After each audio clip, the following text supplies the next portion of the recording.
Velhinhas. Bom, boa noite a todos. É com muita alegria que, como presidente da HTF, dou as boas-vindas a mais uma roda de conversa, um espaço que reafirma o nosso compromisso com a reflexão, o diálogo e a construção de relações mais saudáveis.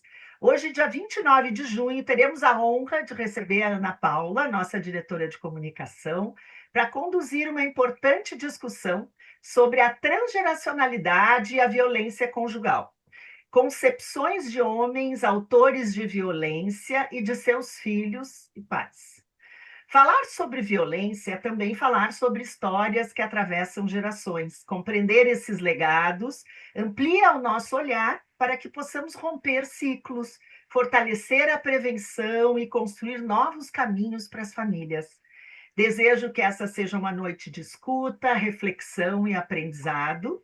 Agradeço a presença de cada um de vocês e, de modo especial, a Ana Paula, que vai compartilhar o seu conhecimento e experiência conosco.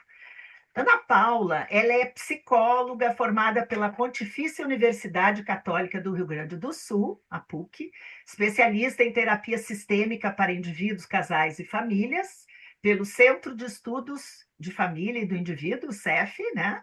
Mestranda em Psicologia e Saúde pela Universidade Federal de Ciências da Saúde de Porto Alegre, integrante do Núcleo de Sistêmica do CEF e supervisora dos estágios básicos 1 e 2.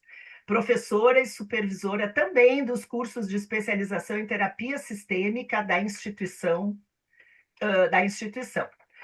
Membro da diretoria da Associação Gaúcha de Terapia Familiar, da HTF, né? Então, sejam todos muito bem-vindos e uma excelente roda de conversa. A palavra é contigo, querida Ana. Perfeito, boa noite, pessoal. Que prazer estar aqui, né, compartilhando um pouquinho mais agora da minha pesquisa, que está quase aí finalizando. Então, estamos em reta final de análises e poder compartilhar hoje um pouquinho aqui vai ser super especial, com certeza. Vou compartilhar minha tela com vocês e aí a gente já consegue iniciar. Vamos lá. Vocês conseguem ver? Sim. Sim. Perfeito.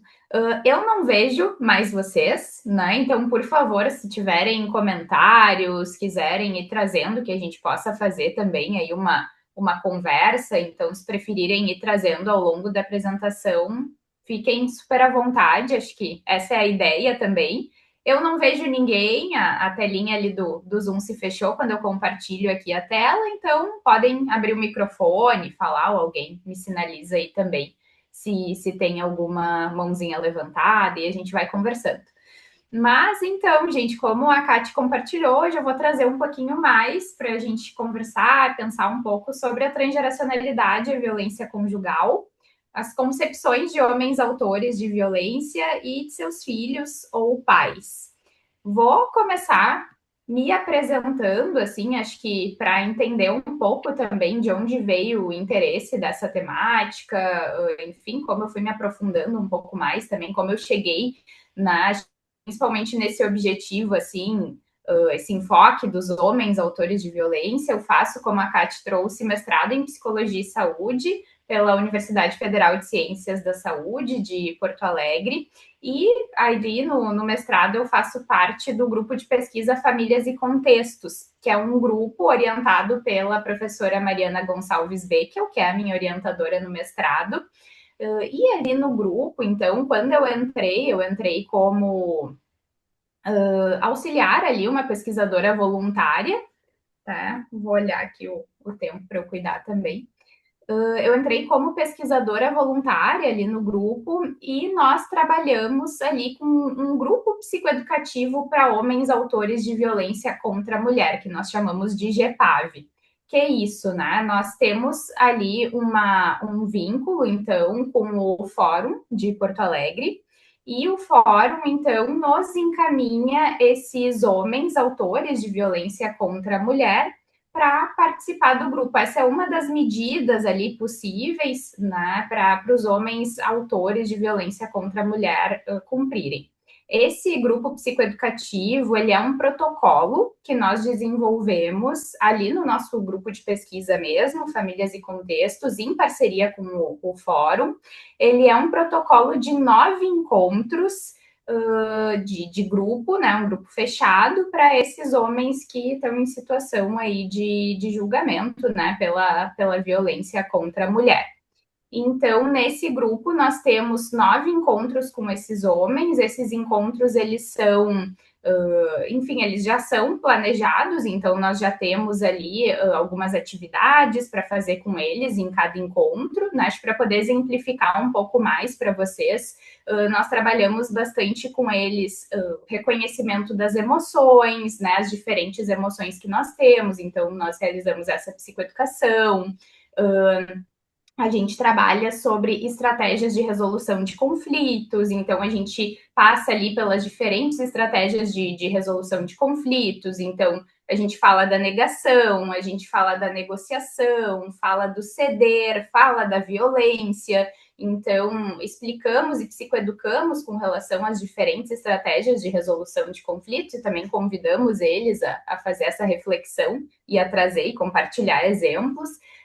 A gente conversa ali, trazemos também os diferentes tipos de violência para eles também conseguirem identificar, porque muitos chegam para nós sem identificar os diferentes tipos de violência, considerando principalmente a violência física, né, enquanto uma violência ali, então muitos chegam né, negando que tenham cometido algum tipo de violência, então a gente traz toda essa explicação também dos diferentes tipos, violência física, moral, sexual, violência psicológica, né, então muitos nem conheciam essas diferentes nomenclaturas, nós trabalhamos ali com eles também muito questões relacionadas à masculinidade, né? Então, a gente traz muitas temáticas relacionadas à masculinidade hegemônica, que é aquela masculinidade, né?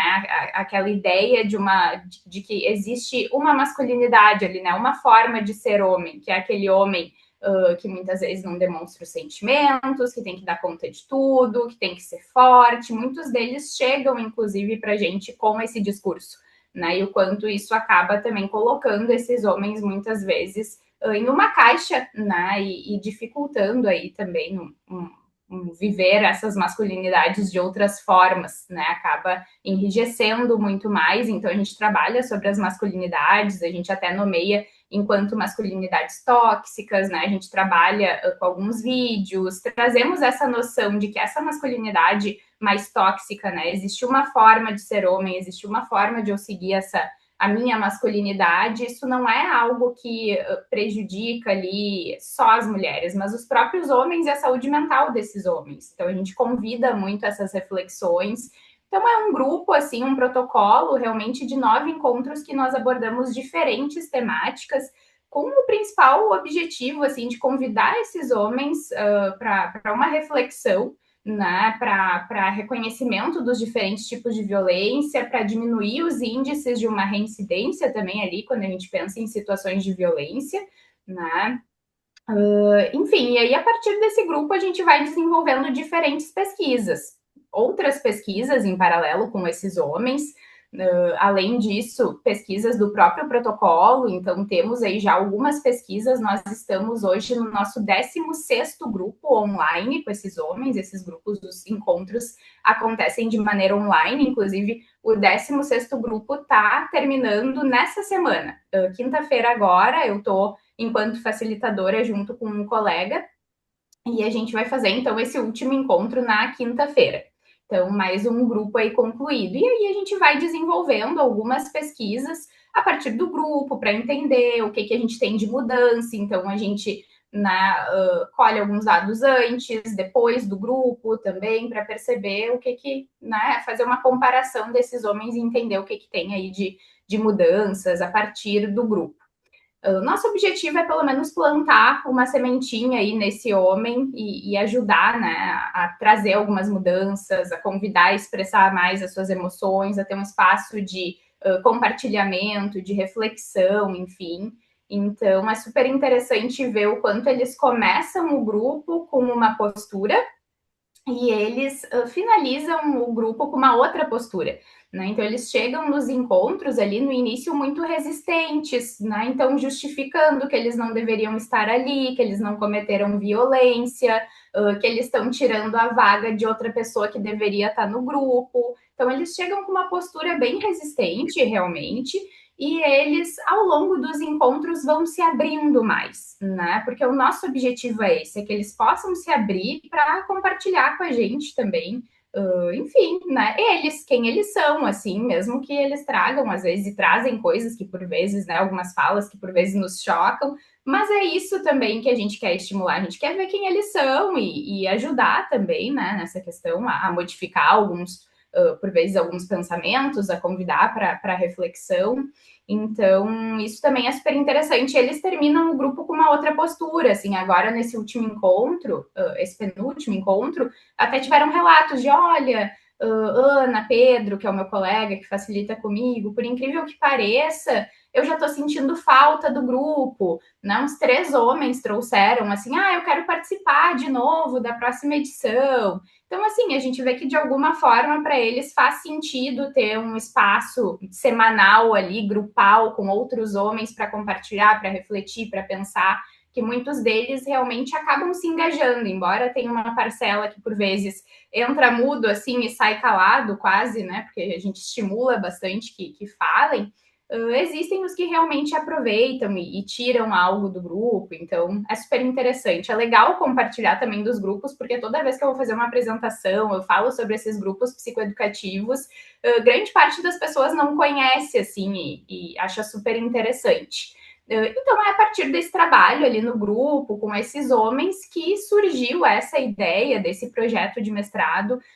E se pensar, né, eu sou da área da sistêmica, eu trabalho com famílias, com casais, então de poder se pensar esse fenômeno da transgeracionalidade, da violência conjugal, a partir da percepção ali desses homens. Então, nós fizemos as entrevistas com esses homens antes de participarem do grupo, acho que esse é um ponto importante, né? Então, eles não tinham passado por todo esse processo de psicoeducação ainda. E, enfim, isso que eu vou compartilhar um pouquinho mais hoje, mas essa ideia veio a partir desse trabalho com o grupo de homens.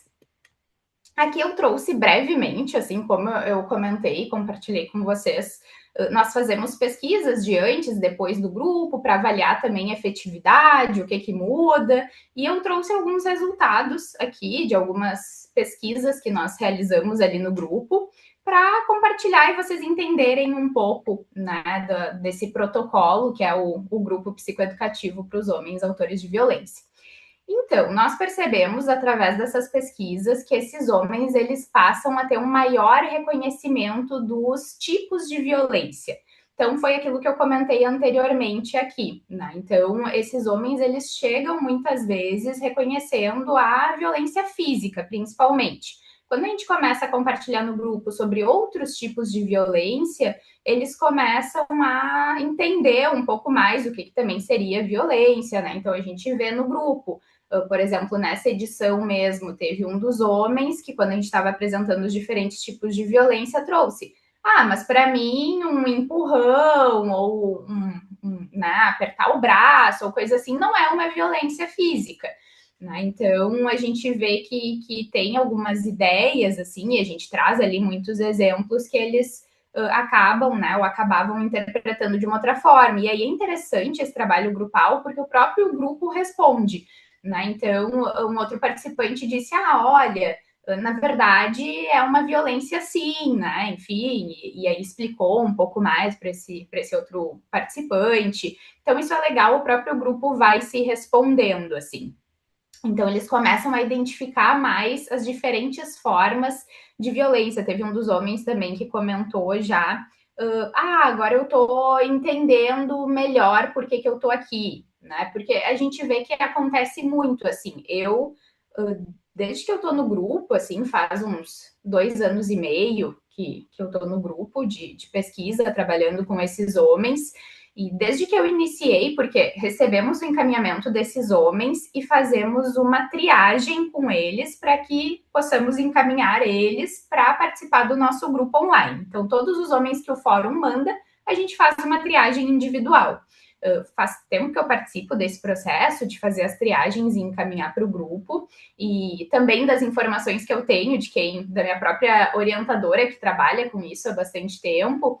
Esses homens, eles sempre chegam negando, assim, as violências, né? Então, é sempre nessa triagem inicial, isso já aparece, de, não deveria estar aqui, né? Na verdade, foi uma denúncia falsa, foi por ciúmes, né? Eu comecei a me relacionar com outra pessoa e aí ela fez isso para se vingar. Enfim, sempre tem alguma justificativa, assim. E a gente até se questiona muitas vezes, nossa, será mesmo que teve alguma coisa? Porque são discursos realmente muito convincentes, assim. E em conversas também com o fórum, a gente já entendeu que, na verdade, sim, se esses homens eles chegam a ser encaminhados para o nosso grupo, é porque teve violência ali comprovada, e assim, na grande maioria dos casos, uma violência física, porque eles nos trazem que a violência psicológica é muito difícil, que acontece justamente o movimento oposto, assim, tem muitos casos de violência que não chegam pra gente, que não vão adiante, a violência psicológica acontece muito, assim, e que se chegam realmente é porque foi, assim, mais do que comprovado. E isso é super importante para o nosso trabalho, porque a gente escuta tanto isso que a gente começa a se questionar, assim, nossa, será que realmente aconteceu algo? Porque são discursos muito convincentes. E a minha orientadora, até atrás, quando ela começou a trabalhar com isso, ela fez uma reunião com o pessoal do fórum e disse, gente, mas é isso mesmo? E eles trouxeram, não, é isso mesmo. Então, é super importante, assim, e a gente vê que isso acontece muitas vezes por dois motivos, assim. Ou tem uma questão muito forte de desejabilidade social, então eles trazem na entrevista, nos grupos, muitas vezes, até na minha própria pesquisa, algo que eles acreditam que seja mais aceito socialmente, tentando trazer justificativas de que não fizeram, de que não são violentos, tentando justificar o que aconteceu, justificar os seus atos, ou isso acontece por uma falha nessa identificação da violência realmente. Então, por vezes, a violência já é tão normalizada, tão banalizada, que eles não identificam algumas coisas como violência. Isso já aconteceu na própria entrevista que eu estava fazendo, de um dos homens dizer, não, porque não teve nenhuma violência. Oi? Não, agora deu. Tá. Era um microfone aberto. Ah, tá. Aí de trazerem, não teve nenhuma violência, nada. E só aconteceu que a gente brigou, fiquei bravo com ela e rasguei todas as roupas dela e botei tudo fora. Né? Então, de trazer isso na entrevista e não, ao mesmo tempo, não identificar isso como uma violência. Assim. Então, a gente vê que acontece por esses dois motivos. Além disso, tem uma compreensão de dificuldades emocionais e atravessamentos de gênero no sofrimento, é um ponto bem importante, como a gente convida muito eles a essa reflexão sobre as masculinidades, sobre essa influência social, né, de construção social realmente, dessa formação de uma masculinidade, de uma ideia que dita assim também como tem que ser e o que foge disso não é, então, homem, né? Essa ideia muito binária do gênero. Então, ou tu segue esse padrão e aí tu se encaixa no que é considerado ser homem, ou se tu foge disso, tu é considerado mulher, tu é considerado gay, né? Enfim, então, não existe uma pluralidade de masculinidades. Na verdade, muitas vezes existe uma, que é o que esses homens também chegam trazendo em seus discursos, e eles vão compreendendo aos poucos essa dificuldade emocional, esse atravessamento de gênero, então quanto pesa às vezes e pode ser mais difícil de expressar os sentimentos ou uma dor por ser homem, então eles trazem muito disso, começam a trazer, né, ao longo do grupo isso nos discursos deles. A gente vê que eles chegam muito rígidos, numa postura muito defensiva, como eu falei, né, se defendendo de que não era para estar ali, de que não queria estar ali, e eles passam a ter uma posição que é mais reflexiva sobre essa reverberação dos comportamentos deles nos outros, né? Então, eles passam a ter uma posição um pouco mais empática também, até a partir do momento que eles entendem um pouco mais sobre as violências, que eles entendem um pouco mais sobre formas de resolver conflitos, a gente vai chamando mais eles para essa responsabilidade de tá, eu não tenho responsabilidade sobre as ações da outra pessoa, mas eu tenho responsabilidade sobre as minhas ações. Né? Eu não vou justificar as minhas ações também a partir das ações da outra pessoa. O que do meu lado, da minha parte, eu posso fazer? O que do meu lado, da minha parte, eu já fiz e que não foi legal também? Então, a gente vai chamando. É importante trazer também que é muito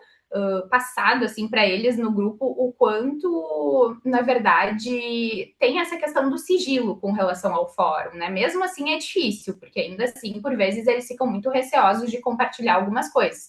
Mas a gente reforça muito essa questão do sigilo, quanto as informações que são passadas para o fórum se eles participaram, se estiveram presentes nos encontros, se eles participaram ali, né, se seguiram as regras do grupo. É isso, né? A gente não passa as falas nem nada do tipo, mas igual às vezes isso faz com que eles não compartilhem, assim.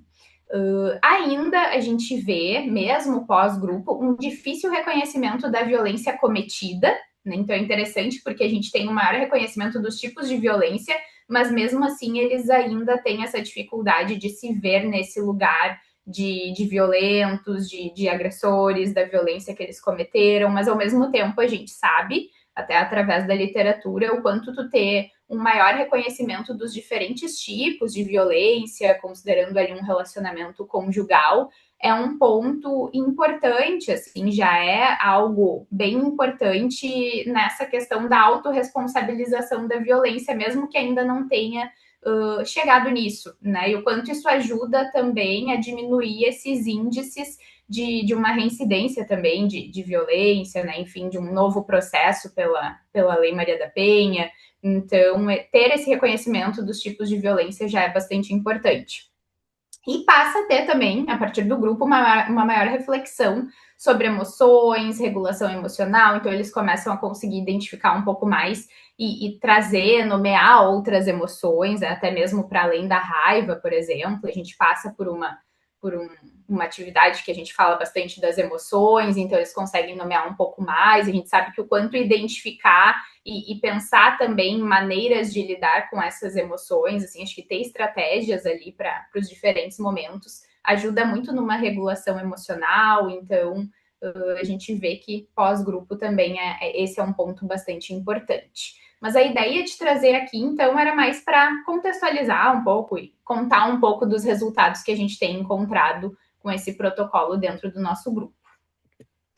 E agora, para trazer mais uma contextualização, assim, alguns dados da própria questão da violência, eu começo trazendo esse número, né, 1568, então 1568 é o número de feminicídios que aconteceram no Brasil no ano de 2025, o que representa aí um aumento de 4,7% se a gente considerar o ano de 2024 e um aumento de 14,5% se a gente considerar o ano de 2021. Então, a gente vê aí que temos uma crescente também muito grande, que a gente vem acompanhando aí, né, pelas notícias também. Trouxe alguns dados aqui no Brasil, então, pensando um pouco mais dentro dessa temática, nós temos 66,3% dos feminicídios acontecendo dentro da casa ali da vítima, 59,4% cometidos pelo companheiro e 21,3% pelo ex-companheiro, o que traz também esse caráter aí bem doméstico dessa violência, e ali no grupo de pesquisa a gente trabalha só com violência contra a companheira, então, ou companheira ou ex-companheira, então todas as pesquisas que a gente desenvolve com esse recorte, assim, justamente pelos altos índices que a gente tem. Então, outras violências contra a mulher a gente não enfoca tanto, principalmente cometidas pelo companheiro ou por um ex-companheiro. Nós temos, então, em torno de 70 medidas protetivas por hora no Brasil, e é interessante pensar que a maioria dos casos de feminicídio não tinha uma medida protetiva anterior, nenhuma ocorrência. Pensando os dados mais agora no Rio Grande do Sul, em 2025 nós tivemos 80 feminicídios, o que ali na 95% sem medida protetiva, que vai de encontro com o que eu falei anteriormente, E agora, em 2026, até o momento, nós tivemos 40 feminicídios. O que é um dado, assim, né, bem importante, porque toda vez que eu vou falar sobre isso, eu vou atualizando esse dado. E me choca bastante essa crescente, assim, porque eu fui falar no congresso do CEF, ali no final, foi final de maio, o congresso, faz um mês aí, e a gente estava com 30 e pouquinhos ali casos de feminicídio. Aí agora, recentemente, eu fui falar na PUC, esse mês já, a gente estava com 38, há pouco tempo, faz 2 semanas que eu fui falar na PUC, e aí agora fui trazer, né, atualizar o dado para cá e já estávamos com 40, assim. Então, toda vez que eu vou falar de novo sobre essa temática, vou atualizar os dados, a gente vê um aumento aí também, já tem um aumento grande se a gente considerar esse mesmo período no ano passado. Importante trazer, a gente está falando do Rio Grande do Sul, então trazer que as cidades do interior muitas vezes não têm um acolhimento e uma proteção para a vítima, algo que seja mais especializado mesmo para receber essas demandas, e além disso a gente vê muito mais a presença de uma violência que é mais banalizada, que é mais normalizada também, então uma diminuição muitas vezes nessas notificações, numa busca também por uma denúncia, justamente por essa questão. Então, são pontos que a gente tem que considerar também quando a gente pensa aí no interior do estado. Agora, para dar uma breve introduzida ali no tema mesmo do mestrado, porque o que eu quero compartilhar mesmo com vocês agora são alguns resultados que eu já encontrei, que eu já analisei. Pensando na violência conjugal, na transgeracionalidade, a gente vai chamar então essa violência conjugal, principalmente ali na literatura, de violência por parceiro íntimo, que são comportamentos de violência física, sexual, psicológica, que são cometidos por um atual ou por um ex-companheiro. E a gente vai pensar ali muito através de uma perspectiva sistêmica. Como eu disse, eu já trago esse olhar sistêmico, inclusive no meu trabalho, na minha clínica. Quando a gente vai pensar na violência dentro de casa, dentro da família, todos os membros são afetados, né, por essa violência. Então, não só muitas vezes quem está ali recebendo diretamente essa violência, mas todos os membros, filhos, né, pessoas que convivem juntos, enfim, outras famílias extensas, muitas vezes, se convive ali. Então, todos os membros são afetados. Então, quanto é importante a gente ter esse olhar e essa perspectiva mais ampla do contexto. E, além disso, a gente poder pensar um pouco mais nesses processos que são transmitidos de uma geração a outra, que é justamente quando a gente pensa nessa transgeracionalidade. Então, a gente sabe que muitas vezes, ali, quando crianças, adolescentes convivem em um ambiente mais violento, além de todos os impactos que tem ali no desenvolvimento, também a gente sabe que no futuro, a partir das estatísticas, dos estudos que a gente tem aí uma maior chance da pessoa se envolver em outros relacionamentos violentos, enfim. Então, seguir reproduzindo esse padrão da violência, principalmente na conjugalidade. Então, é um ponto bastante importante, assim, da gente olhar justamente para a gente ter essa perspectiva mais ampla. Né? Além disso, quando a gente pensa em trabalhar sistemicamente com o fenômeno da violência, é importante se pensar no trabalho com as diferentes pessoas que fazem parte desse contexto, e é justamente daí que vem esse trabalho com os homens também. A gente sempre teve temos, né, muitos trabalhos que são desenvolvidos com as mulheres, e isso é excelente, é muito necessário, muitas pesquisas também que são desenvolvidas com as mulheres vítimas, mas também é importante que a gente possa ter um olhar e também desenvolva trabalhos, né, e ações interventivas e de prevenção com essa população masculina também, para justamente a gente poder ir diminuindo esses índices de violência. Então, esse também é um dos nossos objetivos.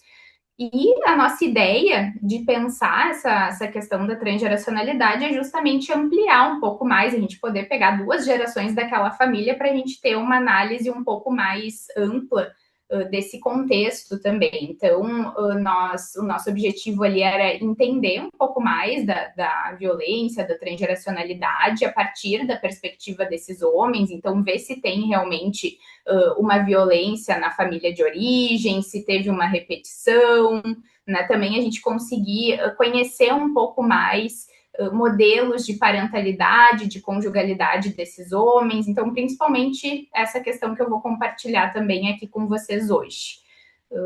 A pesquisa é uma pesquisa qualitativa, então foram feitas entrevistas qualitativas com esses homens e foram feitas entrevistas tanto com os homens autores de violência e pais desses homens, quanto com homens autores de violência e filhos desses homens maiores de 18 anos. Os resultados que eu vou compartilhar aqui hoje são de 13 entrevistas.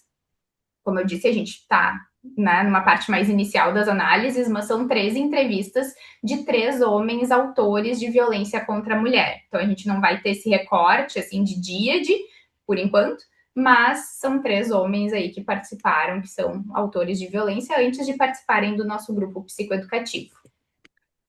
Para compartilhar um pouco desses resultados que foram aparecendo, então, primeiramente, né, um resultado aí bem importante foi uma história de violência na infância, tanto na família nuclear quanto na família extensa. Isso apareceu muito nos 3 discursos desses homens, assim. Então, apareceu um contexto, nós criamos, então, alguns temas e subtemas, então, dentro desse tema, temos aí um contexto violento, então brigas entre familiares, modelos conjugais ali que são muito violentos, né? Pai e mãe com um relacionamento mais violento, família extensa também com um relacionamento mais violento. Uns 2 desses homens, eles viviam em casas que era no mesmo pátio, assim, do restante da família, então toda a família ali, tanto a família nuclear e a extensa, conviviam bastante, então muitas vezes tinha muita briga entre os familiares, muita presença de abuso de álcool também nessas famílias e uma repetição muitas vezes por parte desses homens, uma figura paterna muito violenta, principalmente em 2 desses homens. Em um desses homens a figura paterna era mais ausente, mas em 2 desses homens a figura paterna era muito violenta, muito autoritária, e em um deles, como eu disse, mais ausente realmente. Então, essa questão da violência parecia bem forte, tanto conjugal quanto parental também. Violências sofridas na infância. Então, apareceu muita violência física, como um castigo, como correção, como, né, uma educação, violência emocional, violência moral também, abandono, desproteção, exploração infantil também, e vocês vão conseguir entender um pouco melhor, porque eu trouxe alguns recortes das entrevistas para exemplificar um pouquinho isso que eu estou falando.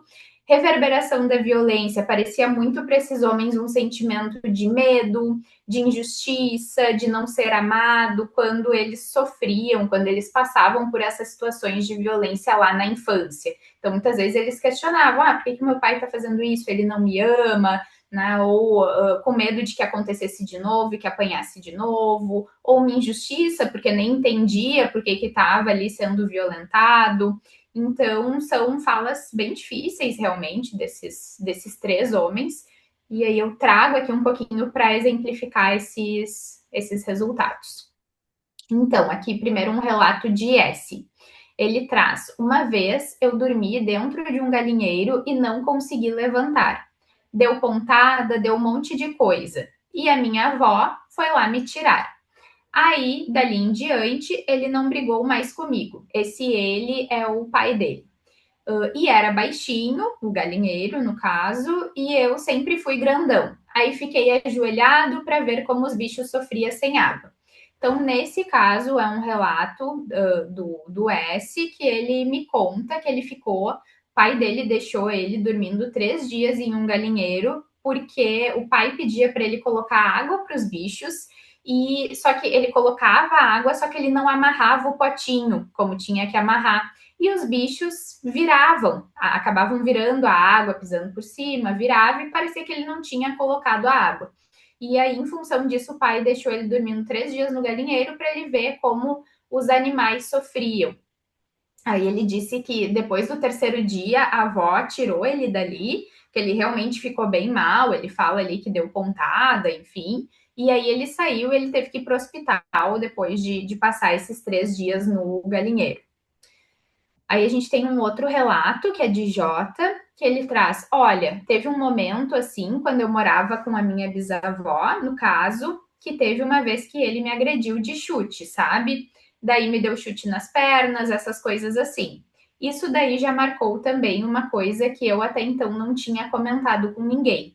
Então ele traz que o pai chegou agredindo ele nem se recorda assim do que aconteceu, e isso que ele traz de não ter comentado com ninguém acontece bastante, assim, tanto nessas entrevistas que eu fiz com esses homens, eles muitas vezes se emocionam bastante, a gente convida também eles a pensarem, refletirem sobre coisas, né? A gente traz perguntas que muitas vezes eles nunca conversaram com ninguém sobre, então não raro aparece isso, assim, isso é a primeira vez que eu tô falando com alguém, tu é a primeira pessoa que sabe disso, nos grupos também de homens isso aparece, então tanto nas entrevistas quanto nos grupos, a gente faz também esses homens pensarem um pouco mais em outras coisas que eles não costumam pensar no dia a dia, que eles não conversam com outros homens. Então, a gente vai convidando eles a habitarem também outros lugares dentro deles mesmos, assim. Então, isso é bem interessante. Então, seguindo na linha dos resultados, a gente vê aqui entre repetição e ruptura da violência transgeracional. Dentro disso, o que, que a gente percebeu? Tem uma transmissão transgeracional da violência, que era uma das nossas perguntas e um dos nossos objetivos entender, pelo menos nessas 3 entrevistas. Então, tem uma repetição ali do alcoolismo, que eu falei, né? Então, famílias que faziam uso abusivo de álcool, e aí uma repetição, então, por parte desses homens, que inclusive um deles foi ali a partir desse abuso de álcool que levou a uma situação de violência. Repetição da violência, de relacionamento com a presença de ciúmes, desconexão e evitação como uma estratégia para resolver conflitos, então, de não resolver, de só sair fora, conjugalidade dos pais como um modelo. Então, a gente vê uma repetição muito presente, principalmente de modelos conjugais, principalmente da figura do pai dentro de um relacionamento amoroso. Mas a gente vê, ao mesmo tempo, uma tentativa de ruptura e reconstrução da masculinidade e da parentalidade, o que é um ponto bem interessante. Então, aparece uma revisão dessa masculinidade hegemônica, então, uma masculinidade que é menos autoritária com os filhos, por exemplo, que tenta ensinar os filhos de uma maneira diferente do que aprendeu, busca estar presente na vida dos filhos. E isso é super interessante, assim, esse achado, porque é justamente o que a gente vê em outras produções da literatura. A gente vê aí que na parentalidade é um momento da vida dos homens em que eles muitas vezes revisam as suas masculinidades. E isso apareceu muito no discurso desses homens também. Então, uma repetição da conjugalidade, mas uma tentativa de fazer diferente na parentalidade, ao mesmo tempo em que revisa essa masculinidade, principalmente essa masculinidade que veio muito forte enquanto modelo ali do pai. Além disso, a gente vê um reconhecimento da violência que eles sofreram na infância, né? Então, tanto é que vem todos esses relatos, mas uma falha no reconhecimento da violência que eles praticaram dentro das suas conjugalidades. Então, eles conseguem identificar essas violências que eles vivenciaram, principalmente da figura ali dos pais, e ter uma crítica sobre essas violências, mas ao mesmo tempo eles se queixam muito dessa intervenção legal na atualidade. Então eles reclamam muito da lei. No grupo, principalmente, eles trazem muitas queixas assim da Maria da Penha. Eles falam que né, é importante, mas que a lei acaba protegendo muito as mulheres, que a palavra deles não conta em nada, que é só a mulher chegar lá e denunciar que eles não vão mais acreditar nele, que não precisa nem de provas. Então, eles se queixam muito da atuação da lei e reconhecem pouco essa violência que eles cometeram. Apesar disso, aparece ali nessas entrevistas que eu fiz, principalmente em um dos homens, ele traz esse reconhecimento de uma violência física praticada, que é esse homem que eu até trouxe que praticou essa violência física após um consumo ali de álcool. A masculinidade hegemônica, então aparecem muitas falas assim dessa masculinidade como uma defesa às dores sofridas muitas vezes, então eles trazem todo esse relato que vivenciaram com os pais, se emocionam, mas depois aparece um discurso de mas é isso mesmo, isso acontece, eu tenho que ser forte, eu sou homem, então eu tenho que dar conta disso, tenho que seguir em frente. Enfim, então como uma forma também de se defender um pouco daquilo que passou e que quando tu traz, toca, né? E dói também. Aí algumas falas aqui representando esse tópico, um relato de Jota. Aí, às vezes, quando ele não me escuta, que é ele falando que educação ele dá pro filho dele, porque ele também já é pai. Aí ele traz aí, às vezes, quando ele não me escuta, eu boto ele de castigo também, tiro o celular dele, tiro o desenho, deixo ele de castigo e deixo no quarto. Até uns minutos ali. Depois eu chamo ele, converso com ele também e falo que não é assim, que não, desse jeito, assim, ele não vai aprender nada. Tento conversar, explicar, fazer o que não fizeram comigo, né? Tentar mostrar para ele um jeito diferente, até para ele não crescer, vamos supor, agressivo com as pessoas. E aí eu fiquei revisando muito essa fala dele, eu achei muito interessante, porque esse final ele tá falando de como ele educa o filho, mas para mim, assim, me tocou muito, porque parece que ele está falando muito sobre ele também, né? Ele traz ali, tento conversar, explicar, fazer o que não fizeram comigo. Tentar mostrar para ele um jeito diferente, até para ele não crescer agressivo com as pessoas. Que não foi o caso dele, né? No caso, ele foi agressivo com as pessoas, por isso que ele chegou até nós e ele está respondendo também esse processo. Então, ele fala também muito sobre ele ali, né? Sobre o que acabou acontecendo com ele também, a partir de todo o contexto, e, claro, ações dele também, que são de responsabilidade dele. Mas isso é super interessante.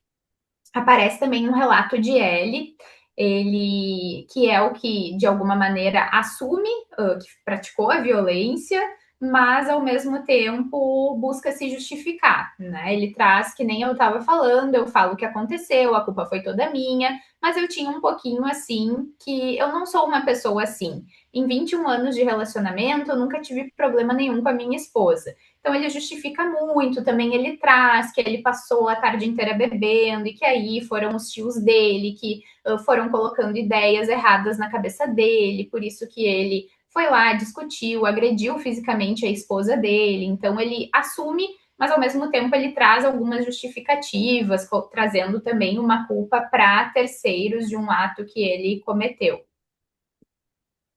Também aparece uma ambivalência em relação ao pai. Então, tem uma idealização dessa figura paterna e uma minimização da violência que aconteceu, que eles viveram na infância, né? Então, embora eles reconheçam, tenham uma crítica sobre aquilo, também eles buscam muitas vezes minimizar o que eles viveram nesse discurso. Então, o pai aparece como uma figura muito violenta, mas eles trazem muitas vezes uma relação ótima atual com o pai. O pai aparece agressivo, emocionalmente distante, mas com tentativas de compreender. Eles tentam compreender, justificar as atitudes do pai, e aí trazem hoje como se fosse uma ótima relação. Então tem essa ambivalência. Aparece primeiro conteúdos de grande sofrimento, mas quando a gente vem para o hoje, aparece como tudo ótimo, não vamos falar sobre isso, né? Não toco mais nesse assunto com ele, finjo que nada aconteceu, enfim. Ao mesmo tempo, tem uma busca por uma diferenciação desse pai e uma negação também. Então, tem uma rejeição do pai versus uma necessidade constante de diferenciação desse pai. Isso aparece principalmente nesse homem que teve o pai distante na sua criação. Então, ele traz que ele é muito diferente do pai, que ele construiu uma família diferente do pai, traz que não sofre com o que aconteceu, ou pelo pai não ter estado próximo ali a ele, enfim. Então, isso aparece bastante que a gente vê nessas duas falas. Primeiro, um relato de S, ele traz ali o S é o do galinheiro. E aí ele traz, quando questionado, que o pai é maravilhoso, porque tudo que aconteceu atrás, para mim, não foi nada. Eu mostrei para ele que hoje eu sou um homem sem precisar falar nada para ele. Sou um homem trabalhador, esforçado e construí a minha família diferente da dele, entendeu? E aí a gente vê um relato de Ellie também, que foi o que não teve o pai muito próximo na sua criação. Ele traz, mas vou ser bem sincero, não me fez falta. No caso que, embora eu tenha tido esse erro, o homem que eu me tornei hoje é muito diferente do meu pai, e eu me orgulho de falar isso. No caso que hoje eu não me vejo longe da minha filha, coisa que ele não fazia, né? Então ele disse que o pai tinha vários filhos, também não era muito próximo assim dos filhos. Ele traz o quanto o pai não dava um suporte, também não era uma rede para ele, assim, que ele muito precisou. E ele até traz um exemplo do pai muitas vezes estar presente para outros filhos e para ele não, assim. E ele diz até que muitas vezes ele não tinha um suporte do pai para uma passagem para conseguir estudar e ir para a escola, assim, que aí muitas vezes ele não podia ir, acabava faltando, enfim. Além disso, a gente mapeia um pouco das redes de apoio, então a gente busca compreender um pouco mais de outras pessoas que pudessem estar ali, que fossem também referência para esses homens. Aparece muito a comunidade, então principalmente vizinhança, amigos de escola, e a mãe e a avó também, enquanto essas figuras de referência, de apoio, de suporte, enfim. E aí aqui a gente tem alguns relatos. O relato de Ellie, ele traz, sim, sempre presente. Aqui é a avó. Tudo que eu pedia, ela me dava. Eu era o neto diferenciado, quero dizer. Eu acho que também, por caso que eu acho que era o único que não tinha pai presente. Então, que a avó estava ali bastante presente, que tratava ele diferente. E aqui um relato de S. Eu achei bem interessante essa fala dele, por isso que eu acabei colocando essa, mas ele compartilha bastante assim o quanto a comunidade era muito importante, o quanto ele tinha vizinhos com quem ele brincava, que quando o pai não estava ele conseguia sair de casa e se sentia bem. Mas essa fala dele achei bem simbólica assim. Esse o S é o mesmo do galinheiro, né? Então ele traz experiências bem difíceis assim com o pai. E aí ele traz que quando o pai saía, então ele se sentia um passarinho, podia voar, risos, para qualquer lado, entendeu? Daí quando ele chegava, o passarinho ficava trancado, quieto, não cantava, entendeu? Aí saía, bah, chegava a ir no portão olhar, já foi o caminhão, faceiro. Aí quando chegava a hora dele chegar, deu, todo mundo se recolhia. Então, acho que é bem simbólico, assim, pensar, né? Com a saída do pai, era um passarinho, ele podia voar, ele ia para qualquer lado, ele podia explorar mais a vida, enfim, ser mais ele. E quando o pai chegava, o passarinho ficava trancado, ficava quieto, ficava triste, todo mundo se recolhia. Então, a importância ali também da figura desse pai para ele, para toda a família, enfim, né? Então, achei uma fala bem importante. Pensando um pouquinho agora nas conclusões que nós chegamos dessas análises mais iniciais, assim, ainda temos muitas entrevistas para analisar, mas a gente percebe que esses relatos desses três homens, autores de violência contra a mulher, trazem um ponto ali bem importante de uma transmissão transgeracional desses padrões marcados pela violência. Então aparece muito o autoritarismo masculino que vem ali muito dos pais, aparece muito isso nessa figura paterna. Traz um pouco mais que essas experiências familiares podem influenciar na construção dos vínculos, porque a gente percebeu essa repetição principalmente nos vínculos conjugais, então os relacionamentos conjugais da família, dos pais, como um modelo muito importante para relacionamentos deles. Eles trazem também a figura paterna associada mais à agressividade, a distanciamento afetivo, então não tinha nenhuma troca afetiva com esses pais, de um cuidado, enfim, de uma demonstração de um amor, de um carinho. Então, dialoga bastante com essa masculinidade hegemônica que eu vinha comentando também, essa naturalização da violência familiar. Né? Então, eles acabavam tendo mais esse cuidado, esse afeto nessa figura, muitas vezes, materna, na figura ali da própria avó, mas do pai isso não aparecia, né? Não apareceu em nenhum dos casos, e até a gente considerando os próprios relatos que a gente tem nos nossos grupos, nos encontros ali também, os filhos como testemunhas de violência, mas também muito afetados por essa violência, com impactos emocionais, relacionais bem importantes, e uma busca também desses filhos afetados em fazer diferente com seus filhos, de conseguir refletir um pouco sobre o que viveram e se questionar um pouco de como fazer, de como exercer ali essa parentalidade. E uma rede de apoio falha com crianças desamparadas. E aqui é um ponto bem importante, porque quando a gente investiga a rede de apoio, aparece ali, realmente aparece a comunidade, aparece a mãe, a avó. Mas se a gente for refletir um pouco mais sobre essa rede de apoio, sim, era uma rede de apoio que estava ali, mas que ao mesmo tempo falhou, né? Porque a gente tem ali uma criança que passa 3 dias dormindo num galinheiro e não tem uma rede que foi ali proteger e que tirou aquela criança dali, né? Teve uma avó que tirou depois de 3 dias e teve que levar para o hospital, enfim, né? Teve um deles que traz um relato também de que foi expulso de casa quando era adolescente ali pelo pai e que a mãe ia encontrar ele e levar comida escondido.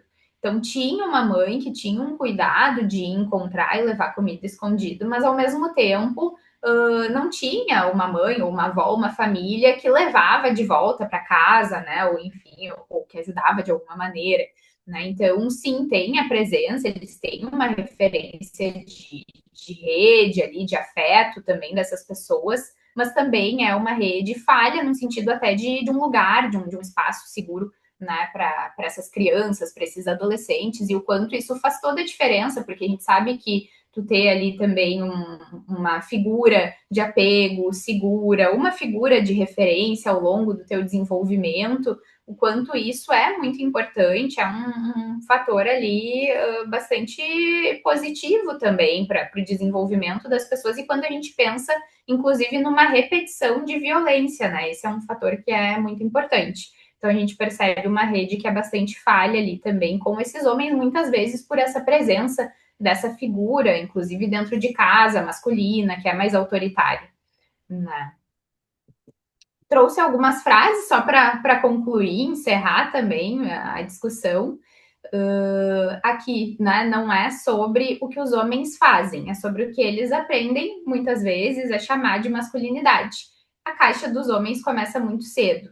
É interessante, tem até esse livro aí que se chama O Trabalho dos Homens, eles têm um Instagram também, que eles postam várias reflexões dessas a partir do livro, várias frases que também é super interessante de acompanhar. E é sobre isso, é isso que a gente vê no trabalho com os homens, né? Então, tudo isso começa muito cedo, essas experiências começam muito cedo, aprender a ser homem começa muito cedo, muitas vezes justamente a partir dessa figura do próprio pai, né? Aqui é preciso sair da caixa para enxergar a caixa. Então, muitos padrões parecem naturais até começarem a ser questionados. Então, é justamente isso que a gente tenta provocar e que a gente tenta fazer também com o nosso trabalho, é a gente conseguir né, sair disso para a gente enxergar realmente o que acontece, para a gente questionar essa violência naturalizada, as falas também violentas que são mais naturalizadas. Então, para a gente conseguir ter um olhar para isso e refletir sobre isso. E nenhum homem escolhe tudo que recebe, mas pode escolher o que transmite. Então, esse também é um olhar do nosso trabalho, um dos nossos objetivos ali, é buscar uma transmissão diferente do que muitas vezes aquilo que recebeu. Então, eu acho que é isso, assim, a gente faz todo esse trabalho, nunca num sentido de justificativa dos atos que acontecem, mas com certeza num sentido de um olhar que é mais amplo, né, de um olhar que permite um trabalho com essas pessoas, justamente para que haja uma responsabilização das minhas ações e do que eu transmito, inclusive para outras pessoas, na minha família, né? Enfim, então a gente não escolhe o que acontece com a gente, mas a gente escolhe o que a gente vai passar, a gente é responsável pela como a gente é dentro das nossas relações, na relação com a nossa família, com os nossos filhos também. Então, o nosso trabalho, ele visa isso, assim, né? Minhas referências, muito obrigada. Era Maravilha! isso. Uau, que trabalho lindo! Parabéns! Trabalho Obrigada. lindo! Muito bom mesmo. Ai, Parabéns. que bom. Parabéns! Ana, bem posso te fazer uma legal. pergunta, Ana Bem Paula? legal, Ana. Claro, claro. É interessante, né? Pelo teu relato dos homens que tu colocou, é toda uma relação de pais agressivos e eles estão nesse grupo por serem agressores de mulheres, né? Eu achava, eu não sei, a minha ideia era assim, que eles seriam histórias de eles assistirem também uma relação pai e mãe muito agressivo de violência física. E os relatos, os quatro, três que tu colocou, é a criança com o pai. E eu, será que tem alguma... Eu fiquei com essa curiosidade, se tu puder discutir, Sim. trazer as tuas reflexões sobre esse olhar que eu tive, porque eu achava que ia ser uma família de um homem agressor à mãe dessa criança que sofreu também, mas ali não tinha no relato agressão homem-mulher, né? E eles estão aí por agredir mulheres, né? Isso que me Sim. chamou a atenção. Sim, mas sabe, aparece também alguns relatos das relações conjugais mais violentas. Isso aparece, sim, inclusive do pai com a mãe, né? Ou de outros familiares, assim, também tios mais violentos com as esposas. Então, eles trazem um pouco disso também, ou por vezes trazem uma figura muito autoritária, paterna ali, uma mãe que eles percebiam enquanto muito submissa. Né? Então aparece muito isso também, por isso que por vezes o filho foi expulso de casa, mas a mãe também não concorda, mas também não tem um movimento de alguma ação que contraria esse pai, né? Porque o pai tem a palavra final. Então muitas vezes em alguns relatos não aparecem necessariamente uma violência física, mas um casal muito desconexo, assim, emocionalmente, muito desconectado, então eles não percebiam a presença de afeto, de um cuidado, de uma conversa, mas um pai que chegava em casa muitas vezes pós-trabalho muito estressado, brigando com todo mundo, enfim, trazem discussões verbais também, né? Violência ali mais verbal, mas aparece também uma relação conjugal mais violenta. Tanto é que por isso que eles acabam repetindo mais esse modelo conjugal e até essa figura, muitas vezes paterna, em algumas ideias que eles trazem, mas também apareceu, e o que mais nos marcou assim foi essa violência do pai com os filhos, né? Uma violência muito, muito presente, assim, muito forte. Eu anotei duas questões que eu achei interessante, que eu queria refletir junto contigo, Ana. Tu falasse a questão que esses grupos de homens têm uma, vamos dizer assim, a característica, uma das características importantes seria trabalhar a autorresponsabilidade com eles, né, para diminuir a reincidência, com certeza, da violência. E tu acredita, claro que a amostra de vocês ainda é incipiente, né? Eu não sei quantas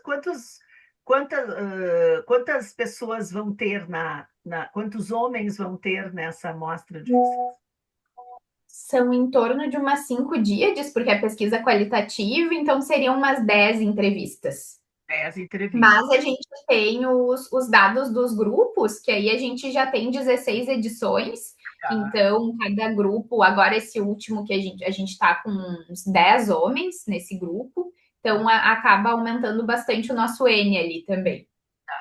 E aí, tu acredita que há na verdade, uma autorreflexão sobre essa autorresponsabilidade da violência, há um comprometimento real, porque assim, ó, a gente estava também outra questão que eu anotei que eu achei muito interessante, é a questão da diferenciação e negação, porque, na verdade, é o maior mecanismo, né, de defesa, né, que é o maior, é o mais poderoso mecanismo de sobrevivência, é a dissociação. Né? Em todos os casos de violência e de abuso, as pessoas, né, acionam esse mecanismo como uma forma de sobrevivência. Né? Então, o Uhum. medo, na verdade, ele aciona isso, a capacidade das pessoas muitas vezes, para suportar, né, dissociarem, senão elas não suportam, né? Então, assim, por isso que o MDR é uma proposta maravilhosa, né? Que faz todo aquele trabalho de revitimização, né? Trabalho de aterramento sensorial, que é uma forma de trabalhar o trauma, né? E trabalhar essa dissociação que muitas vezes as pessoas têm com o abusador, né? Esse distanciamento até para suportar, né? Porque senão tu não suporta sobreviver, né? Eu achei Uhum. interessante, assim, se vocês têm algum índice que vai abordar isso, que vai mensurar essa questão do trauma, Uhum. que eu achei bem interessante. É bom, dá Sim. outra tese aí, bem legal. Sim, exato. Nós não temos nenhuma pesquisa agora com enfoque mais nessa questão do trauma que tu compartilhou, mas é algo bem, com certeza, né? Dá mais uma pesquisa super rica ali, bem interessante.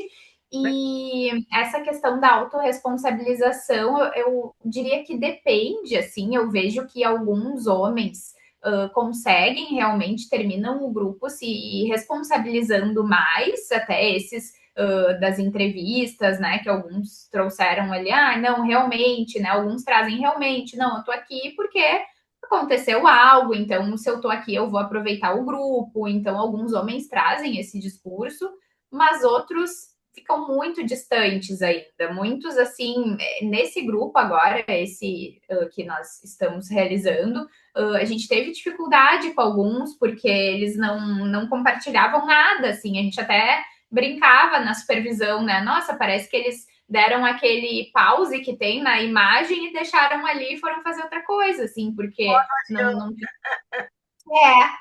era bem isso, assim, então alguns a gente vê que ainda permanecem um pouco mais distanciados, o que a gente tem de dados é que eles não reconhecem, pelo menos através da fala, eu não sei se eles internamente, e daqui a pouco eles não sinalizam isso nas respostas às entrevistas, mas que eles não reconhecem ainda, mesmo pós-grupo, essa violência praticada.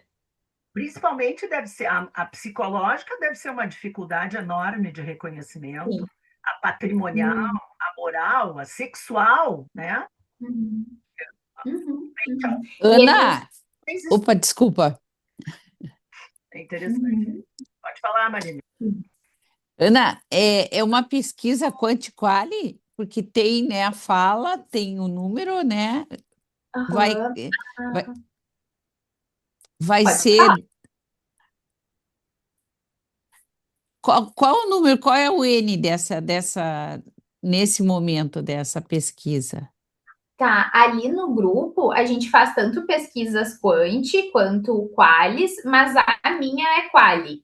É Então a quali? minha foram entrevistas, só entrevistas quali mesmo. Então outros dados Uhum, também que a gente tem até de outras pesquisas que a gente faz com o próprio grupo de homens, que aí são pesquisas quanti, realmente, até para ver essas questões também de efetividade, enfim. Mas a minha é uma pesquisa bem quali mesmo. Até as perguntas, assim, a gente tem um cuidado bem grande, porque a gente não pode abordar ali, muitas vezes, se a gente aborda de maneira muito direta, esses homens aham, também fecham, né? Então a gente tem um uhum, cuidado na elaboração das perguntas, como que a gente vai chegar até a violência, como que a gente vai começar. Então a gente tenta, né, perguntar de outras formas, assim, para não ativar uhum. muita resistência também sobre a temática. Mas a minha é quali, e aí a gente tem um N ali de 10 homens, porque são 5 díades. Sei. Dá uma bela tese de doutorado, hein? Dá para dar uma continuidade, né? É, E dá para dar uma continuidade. dá para Ah, que legal.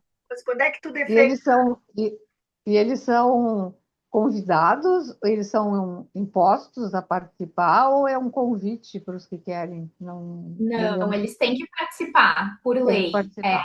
É Isso, obrigado. é uma intimação judicial que eles têm, e mesmo assim, vários não participam, mesmo vindo através de intimação judicial, a gente perde muitos participantes ali. Então, dos que são encaminhados do fórum para nós, nessa primeira etapa de fazer a triagem, a gente já perde alguns aí, porque tem uns que nem na triagem aparecem. Aí tá, desse número que a gente tem ali da triagem, para começar o grupo, aí a gente já perde mais uns. Então a gente faz triagens a Uhum. mais para conseguir começar o grupo.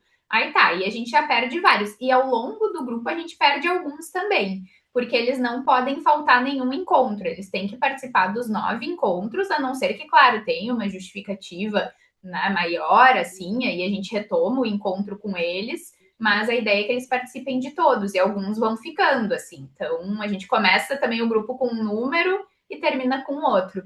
Mas tinha perguntado, Kátia, eu defendo, e a ideia que eu defendo em setembro. Então, a gente está agora, tá aí, né? A gente está agora nessa parte das análises, depois vamos ter que correr para o restante da escrita e para a defesa. Ah, mas já está Ana, bem. Sim, tá bem encaminhado. É. O trabalho. Eu queria fazer uma pergunta também. eu só quero fazer uma reflexão bem rapidinho, Andiara. Não é uma Tá. pergunta, é só que eu fiquei refletindo também o quanto deve ser rico, e parabéns pelo teu trabalho. É um tema árido também, né? Tem que ter coragem, né, Ana Paula, para eleger e para entrar em contato com todas essas, né? Enfim, essas questões tão sofridas. Eu fiquei pensando assim até na ressonância, né? Nos sentimentos de vocês, e o quanto é importante também o trabalho em equipe, enfim, com a orientadora, porque acho que isso daria também um outro estudo, né? O que repercute, né, em quem atende. E até só para finalizar, eu estou com uma proposta para fazer um trabalho, mas é um trabalho daí preventivo com uma empresa só com homens, né? E existe uma ojeriza, uma agressividade, uma rejeição muito grande em trabalhar com os homens, né? Então, é um universo aí a ser desbravado.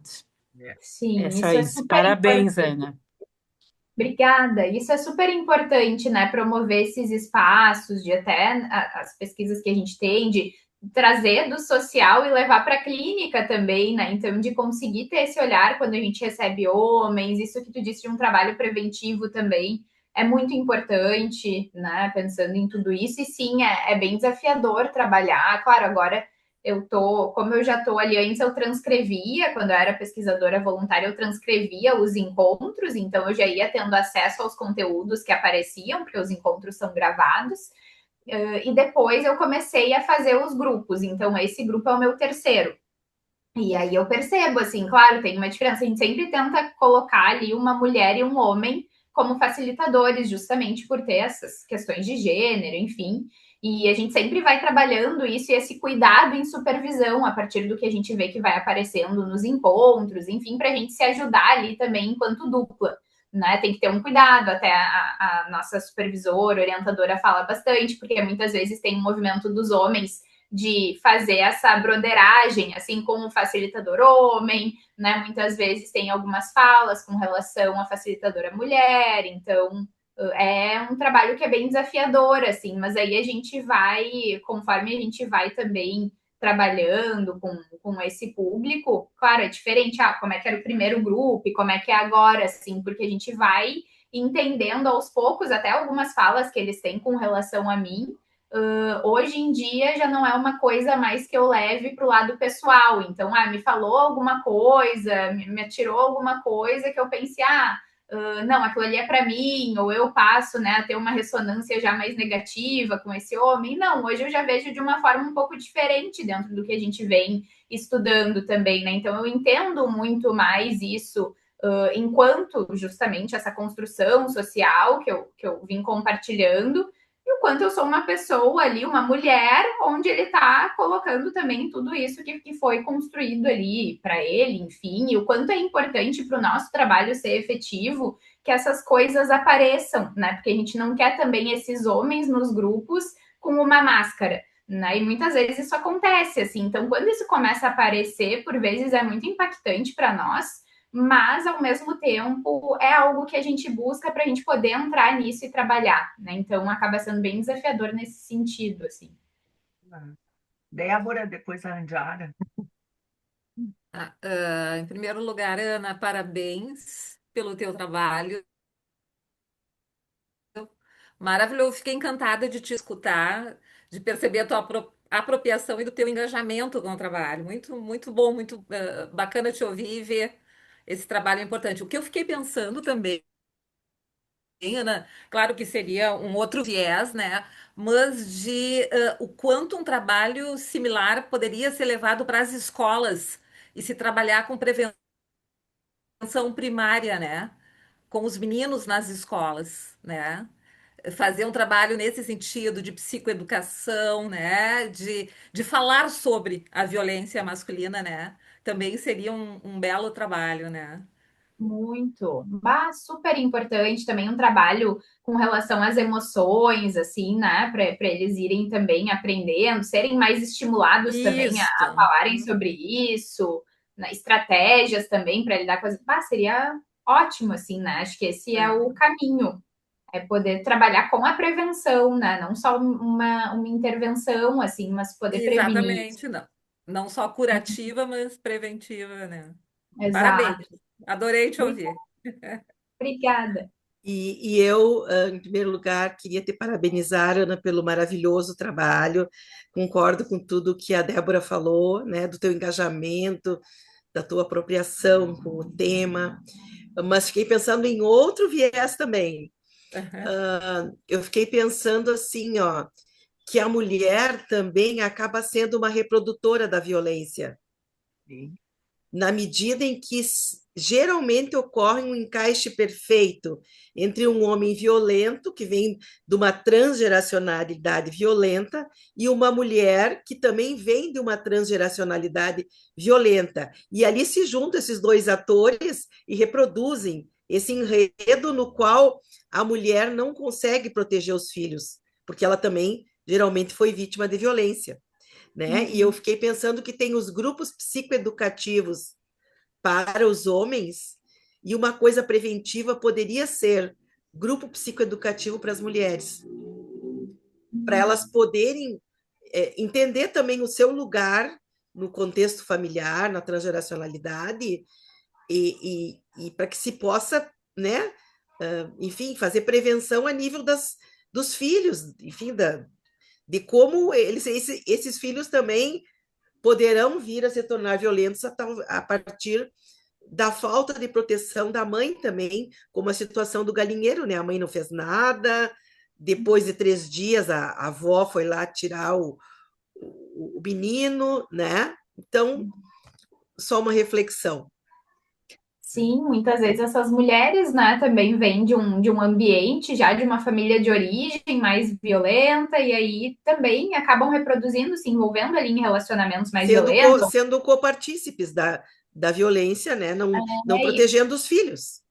Uhum. E com esse modelo de homem também, que daqui a pouco pode ser um modelo também de pai dessas mulheres, né? Ou por vezes modelo de masculinidade que também conhecem, acaba colando ali, né? Acaba sendo o conhecido. Mas é super importante mesmo, até umas estudantes da FACEF estão fazendo estágio em algum local que trabalha com mulheres vítimas de violência, e elas têm uns momentos assim de grupo, de reflexão, e elas estavam conversando comigo, queriam que eu fosse lá para falar um pouco sobre esse trabalho também para as mulheres, justamente a partir dessa perspectiva assim que tu compartilhou, que essas mulheres também têm filhos, que também estão aí criando esses filhos, e o quanto é importante compreender assim esse impacto também, né, disso, dessa transgeracionalidade também, para o desenvolvimento deles, né? Para a Sim, criação também desses filhos. com certeza.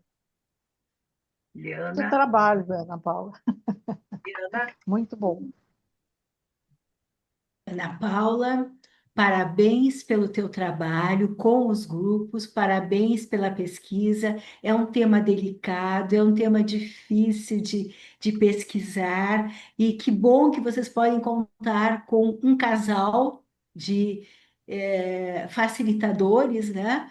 Que às vezes, como eu trabalho no interior, essa é uma grande dificuldade, a gente poder ter colegas do sexo masculino que a gente possa trabalhar juntos, né?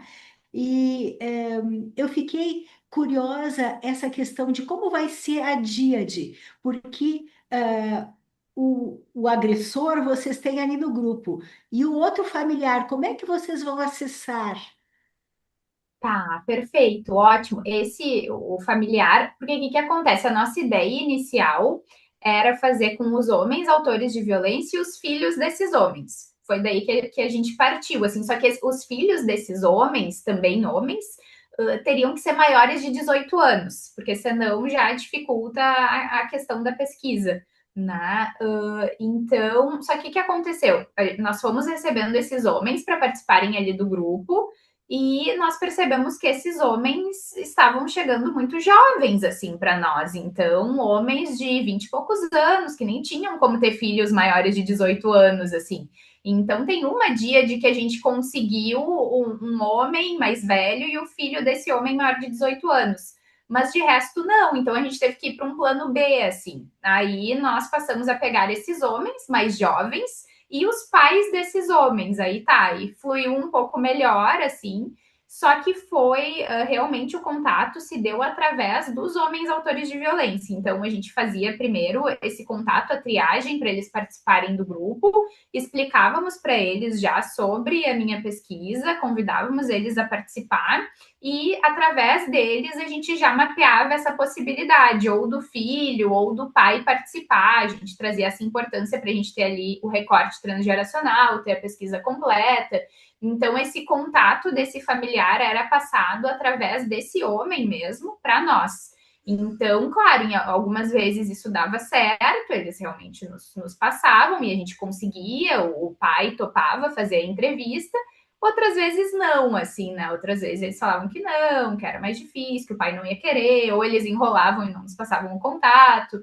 Então, é bastante desafiador, assim, porque a gente tem que contar com eles e o aceite do familiar também de participar. Então, a gente tem alguns homens que a gente vai incluir na pesquisa, mas que não tem uma díade, por exemplo, porque a entrevista foi muito rica, mas, e mesmo não tendo díade, a gente consegue aproveitar o conteúdo, né? Ai, que bom. Eu tenho mais uma outra curiosidade.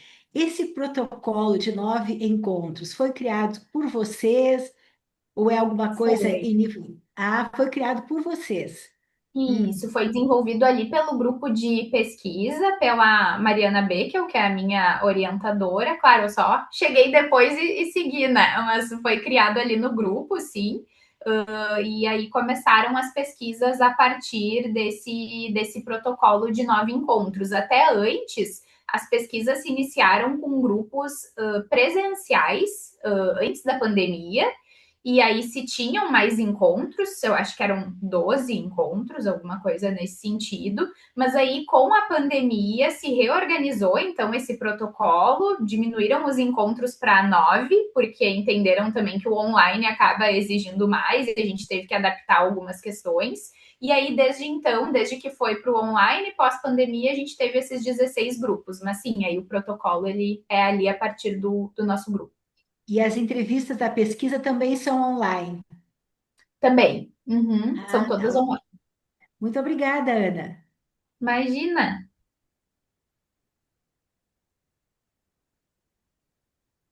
pessoal, tem mais alguma pergunta, mais alguma reflexão? Espetacular. Oi, Ana. Oi, pessoal. Oi. Consegui ficar ao vivo e a cores. Enfim, gostei muito e até assim, lembrando de algumas falas tuas, né? Que o homem tem que ser forte, o homem não pode ter fraqueza, né? Assim, isso a gente vê muito, por exemplo, um homem que diz que chora à noite e a mulher não vê, permite a isso, né? Mas a minha curiosidade, Ana, ficou assim que tu disse que eles são obrigados, eles são encaminhados por lei, né? Mas que tem ah, muitos homens que não aderem, que aderem e saem. E como é que fica isso perante a lei, com esses que não cumprem essa determinação? Perfeito. Aí, quando eles não cumprem, isso é encaminhado, essa informação é devolvida ali para o pessoal do fórum, então a gente se mantém sempre atualizados e eles passam essa informação também ali para o processo desse homem, enfim, então fica ali que ele não compartilhou, não participou ali do grupo online, e quando eles não participam do nosso grupo, eles são encaminhados para o grupo presencial. Então, isso é uma coisa que eles sabem também. Então, eles têm a opção de grupo online, que é o nosso, ou grupo presencial. O grupo presencial acontece no fórum. E aí, às vezes, é muito difícil, assim, mas às vezes tem uns que preferem o presencial, mas muito difícil. A maioria quer online, quer se poupar de deslocamento, tudo isso. Eles ainda acabam sendo bem relutantes a participar, porque falam do trabalho e que fica no horário do trabalho, que ele não consegue participar, mas é uma determinação judicial, então o trabalho é obrigado a liberar naquele período da 1h45 de encontro, é obrigado a liberar para esses homens participarem e a gente dá esse documento também, né, para eles. Mas então, se eles não participam, se eles deixam de ir nos encontros, a gente passa a informação para o fórum e eles são encaminhados para o grupo presencial. Aí eles não participando online, eles têm que participar do presencial, senão isso fica no processo deles. E aí eu já não sei muito bem o quanto isso influencia também ali no próprio processo deles, enfim, como fica essa questão. Ia te perguntar, eles sofrem alguma punição pelo lá dentro? Eu acredito que isso impacte ali nesse processo deles, né? A gente não sabe exatamente como fica esse pós, até algo interessante. Eu acredito que isso impacte no processo deles, eles nos questionam bastante isso por vezes, né? Eu estou participando e vocês vão falar para eles, isso vai me ajudar, ou como é que vai ser? Então, eles querem ser ajudados porque eles participaram do grupo, assim, então isso aparece bastante. E aí, o que a gente sempre fala para eles é que não, que sim, que eles vão saber, né? Isso vai ser algo positivo para eles, porque vão saber que ele esteve nos encontros, participou, seguiu as regras, essa parte foi cumprida, né? Mas enfim, a gente não sabe exatamente também o que acontece, né, com essa ausência. É muito interessante isso, né? Eu fico pensando na tua fala, e assim, eles vêm de um ambiente violento, mas eles não conseguem reconhecer neles a violência, né?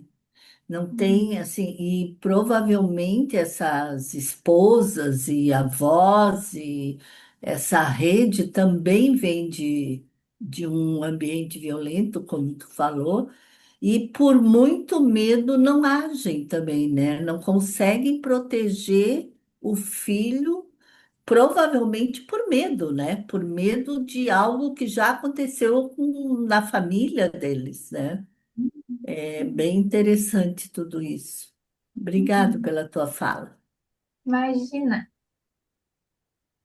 Eu Guilherme, também queria agradecer quando eu fiz a pergunta, eu nem tinha te parabenizado, porque eu fiquei tão impactada com tudo que a gente ouviu, que é uma área que não é muito familiar para mim, né?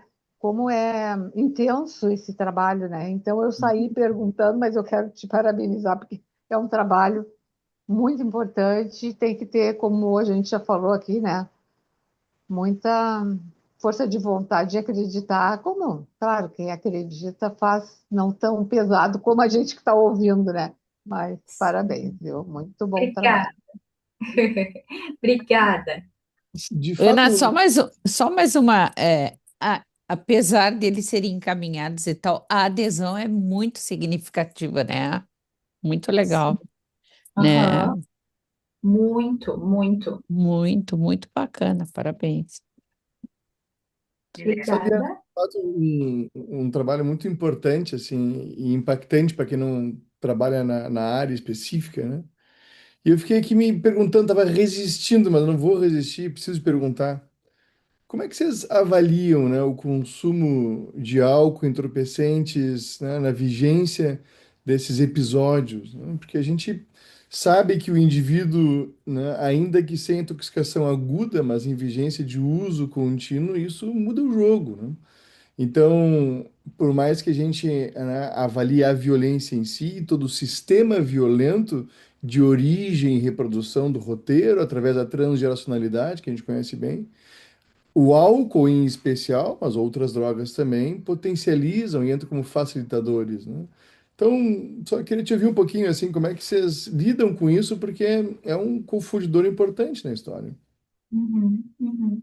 Bem interessante, bem interessante. Vou te dizer que até é algo bem legal, eu vou levar para a gente pensar, assim, porque é algo que a gente não acabou não discutindo tanto no grupo, né? Apareceu em um dos homens, assim, essa questão do envolvimento ali com álcool.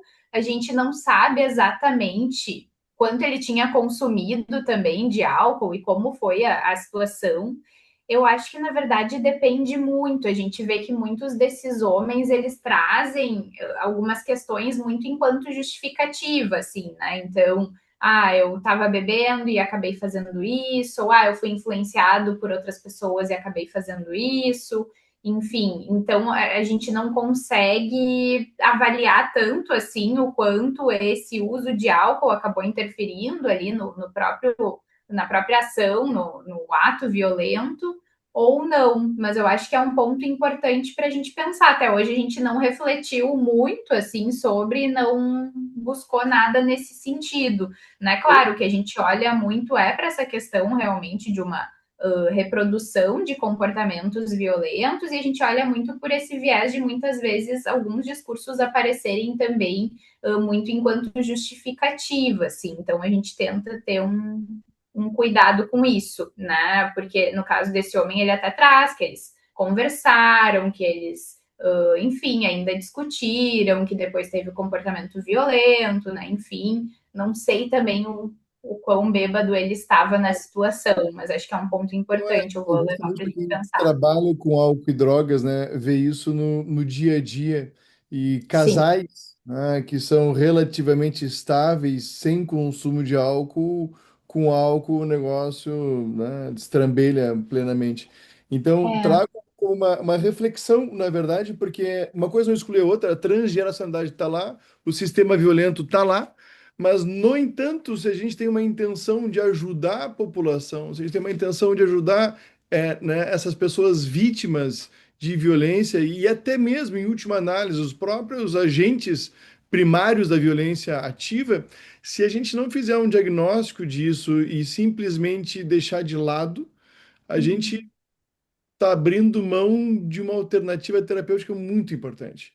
Então, E, talvez fique uma sugestão, uma reflexão para alguém que siga, né, no grupo de pesquisa, nessa linha, ou talvez até no teu doutorado, quando for fazer, né, assim, revisitar a temática, né, colocar isso como uma questão. E, sim, enfim, só trago uma reflexão. Eu juro que eu não ia falar e, nada sobre isso, mas assim, não tem como, quando a gente trabalha com isso e vê no dia a dia, fica uma coisa sim. assim para a E gente. até complementando, né, Guilherme, muitas vezes o abuso de álcool ou até mesmo a dependência de álcool também é transgeracional. Isso, Então, também seria muito importante. É que Oi? se a gente pegar a essência, e desculpa, Cida, mas só mais 32 segundos aqui, mas se a gente pegar a essência daquilo que faz o indivíduo ter esse movimento mais agressivo, seja ela biológica ou psicológica, tá numa mesma raiz. Seja ela dislexitimia, por exemplo, que se falou antes, regulação emocional, a dificuldade de nomear as emoções, esse lado mais grotesco, vamos pensar assim, né, do indivíduo, ou seja, um aspecto biológico da busca de gratificação imediata, da baixa tolerância à frustração, entende? Enfim, eu acho que está muito ligado e fica aqui uma sugestão aqui como colega e amigo para um próximo trabalho, não com uma crítica técnica acadêmica, porque o trabalho qualitativo nos mostra para isso, né? Mas assim, fica aqui um adendo para o próximo momento, só uma reflexão, endossada sim. agora pela Suzana, né? Os álcool e drogas aqui de verde hoje combinados previamente, obviamente. Sim, e essa questão do álcool apareceu muito ali transgeracionalmente, né? Tanto é que esse homem, ele traz que antes eles moravam no mesmo pátio da família ali dele, a família extensa, e que aí eles consumiam muito álcool juntos. E aí, desde que aconteceu Inclusive, esse o Mário, que episódio, a gente hoje ele conhece tá... bem. Hoje Desculpa aí, ele mas qual o cenário? tá Hoje ele está junto com essa companheira, né, do processo, então eles retomaram o relacionamento e desde então eles se mudaram desse pátio, eles estão morando em outro lugar, em um apartamento, e aí ele falou que é muito diferente, assim, porque hoje em dia realmente ele praticamente nem consome álcool, o quanto ele acabava consumindo muito mais na família, o quanto isso dava muitas brigas entre os familiares e que hoje, morando em outro local, ele e a esposa estão muito mais tranquilos, assim. Então, isso foi também um ponto bem importante. Vida. Só que, isso. Boa noite, Ana Paula. Parabéns pelo teu trabalho. E é uma metodologia qualitativa que tem muita gente que não conhece, não entende, né? E que eu sou apaixonada. Meu mestrado eu também fiz um trabalho baseado na análise de conteúdo da Bardan, né? Então, tu tem uma quantidade enorme de dados, como tu está tendo aí, com entrevistas de profundidade, né? E os grupos. E aí achar as categorias e dar um foco, e eles estão te trazendo mais vezes tu tenta fechar, né?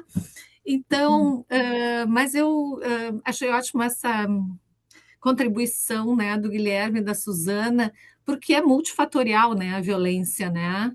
Então, não é só a questão do modelo de homem ou de pai, a relação pai e filhos, ou conjugal, né? A violência apareceu em todas esses subsistemas, né? Mas tem essa questão do álcool, tem a questão do ambiente, tem a questão do desemprego, da falta de condições, né? De moradia. Então, tem o transtorno mental, outros além da dependência química, né? E vai se somando, né? Então, é uma coisa bem complexa. E eu fiquei pensando, eu também sou sexóloga, além de terapeuta de casais, de família, sistêmica e psicóloga, né? E quando eu fui estudar sexologia, eu me lembro da Sandra Scalco no estágio perguntou assim: Cida, quantas mulheres tu atende que sofreram abuso? Eu disse, isso não é muito comum, né? Não é comum porque tu não perguntasse. Porque 30% das mulheres sofreram abuso sexual. Então é mais ou menos isso com álcool. Qual é a porcentagem, né?